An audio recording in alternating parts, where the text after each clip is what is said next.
سلام بچه، امیدوارم کارتون خوب باشه. من شهاب هستم، به کانال من خوش اومدید. بچه امروز قرار با هم دیگه این رویداد جدید رو توضیح بدیم و اینکه بچه اسم رویداد من از سنگ کیهانی.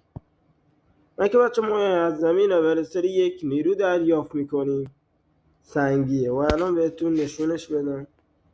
من دریافتش کردم. ایناش بچه دو تا هستن، یکی روی شونه اون یکی، و اینکه بچه میتونن از بالای دیوار بپرن. این روند شونه به شونه ادامه داره.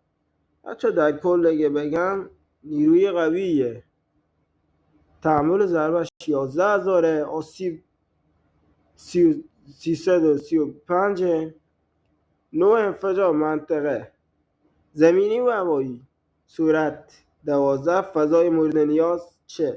بچه نیروی فوق‌العاده‌ای هستش این نیرو. و اینکه باز بریم سراغ رویداد. و اینکه بچه اینجا ما چیزای تکراری داریم. کیک قلعه قبیله که هممون میدونیم دیگه کارایش چیه، مدالای سنگی. و اینکه باز کیک قلعه قبیله، اینا رو بچه نیاز نیست اینا رو توضیح بدم، ولی باز قراره براتون توضیح بدم. و اینکه بچه لاوالان دوباره برگشت.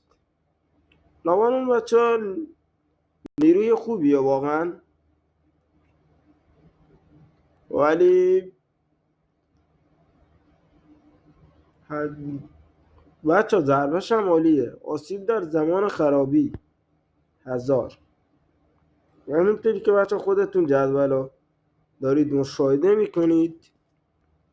و اینکه باز چیزای تکراری اینا بچه، این اگه اشتباه نکنم قبلا اومده، این بربر کماندار قبلا اومده. آسیب در هر ثانیه است 68، هدفها زمینی و هوایی هدف میگیره، تحمل ضربه 325، نوع آسیب 1 هدف، سرعتش هم که 20 یعنی عالیه، فضای مورد نیاز 3. و اینکه بچه این نیرو فوق‌العاده است، قبلا هم اومده ازش استفاده کردیم. و اینکه بچه ما یه نیروی جدید هم داشتیم به نام مینیون یخی. اینجا باز تکراری و بریم سراغ مینیون یخی. بچه مینیون یخی فوق‌العاده است، بیشک میتونم بگم بچه مینیون یخی فوق‌العاده است. به محض اینکه میمیره اون منطقه رو کلا فریز میکنه. و حالا ببینید بچه این همینطوری هم که دارن ضربه میزنن، آرچر تابر فریز داره میشه و نمیتونه دمج زیادی به مینیونا وارد بکنه یا بقیه نیروهاتون، چون کند میشه بچه. و اینکه باز چیزای تکراری داریم تا میرسیم به این آخر سر. بچه اینا بهمون دکوری میده، آخر بازی دکوری بهمون میده. و اینکه بچه بالا ما چیزای زیاد خفنی نداریم. باز هم این چیا رو داریم، سنگ معدن داریم، ستاره درخشان داریم، ستاره درخشان یا سنگ معدن ستاره‌ای داریم. و باز چیزای تکراری که هممون قبلا دیدیم. و بریم سراغ بازرگانش. بچه تو بازرگانش یه ابیلیتی جدید داریم برای مینیون، عصای شهاب سنگی. بچه این عصای شهاب سنگی ابیلیتی خوبیه. ببینید به مدت 10 ثانیه مثلا چیه رو فریز میکنه، به دفاعی که ضربه میزنه رو فریز میکنه. اون دفاعی نمیتونه تا 10 ثانیه مثلا تو لول یکش تا 10 ثانیه به مینیون یا نیروهای دیگه تون دمجی وارد بکنه.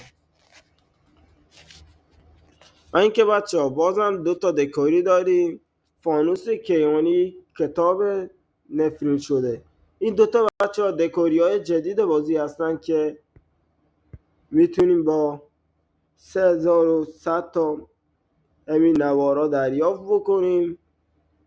فانوس رو میتونیم بچه ها با 1025 تا چیه دریافت بکنیم، همین نواره.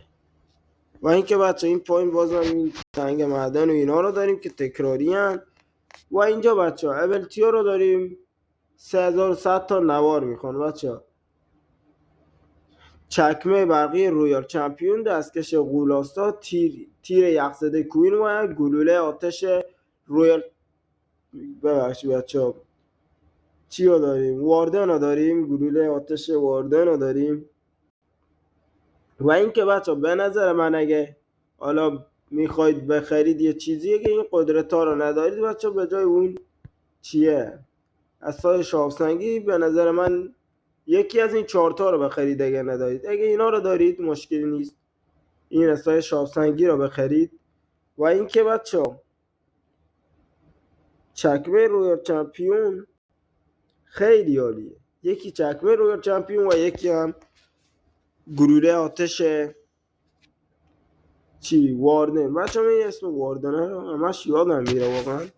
و اینکه بچه پایین هم باز چیزای تکراری داریم که همه روزانه داریم میبینیم یا روزانه دریافت میکنیم. و اینکه بچه اینا کلا دیگه تکراری هن. و اینکه میرسیم به بخش آخر این ویدیو. اینجا بچه ما میتونیم مثلا وقتی که مثلا بلیت طلاییمون رو بگیریم، بلیت طلایی بخریم، 80 تا سنگ معدن بهمون میده، سنگ ستاری بهمون میده، 600 تا هم سنگ درخشان میده و 5500 تا هم چیه میده بهمون، همین نوار اسمشون نمیدونم. این بقیه رایگان، 3 تا کیک قلعه قبیل رایگان و 4 تا لقمه نیرومند رایگان و این نیروها هم که رایگانن، اینجا هم که رایگان. و این آخر یک دکوری بهمون میده به اسم جبهه انفجار.